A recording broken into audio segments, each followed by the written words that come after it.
Hey guys, it's nerdnic, and this is a float.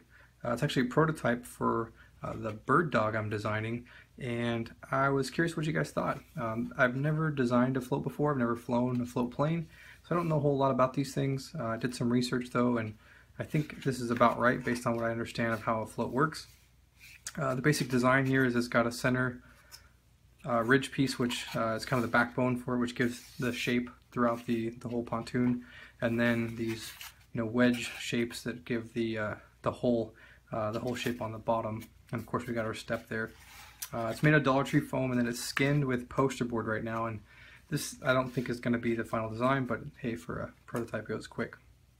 But essentially, the thought here was that I'd run a barbecue skewer on the top ridge, and then your landing struts would tie into this, so that for whatever reason you wouldn't break the foam, or on a hard landing on the water you wouldn't damage the structure. This would kind of tie it together.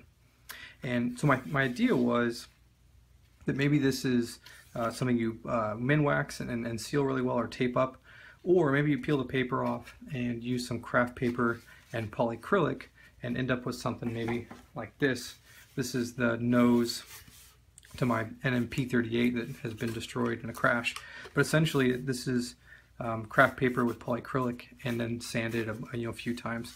It makes it a real nice shell. It's hard and it's totally waterproof. So I'm thinking something like that might work really good on this guy. So question for you guys, I want to design this ideally with a rudder. I think it'd be really cool.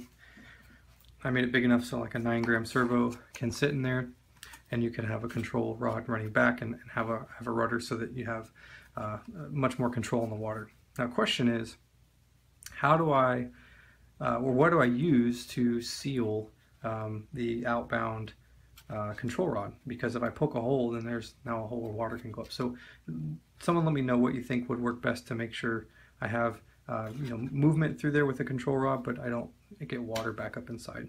That's one question. Second one for you guys is, what do you think about the visuals here? At first I was thinking, hey, we'll just top plate it and call it good and seal it up, which works, but it's kind of ugly, I think. Like I spent a lot of time making sure I got a very nice look to the hole, and the depth of the V and everything I think is about right, and then it's just kind of flat on top. So I don't know. What do you guys think would look better than just flat? So cool. Thanks guys for checking us out. Let me know in the comments below what you think. I'm really excited about this, and I'll be sharing more with you guys as I continue on.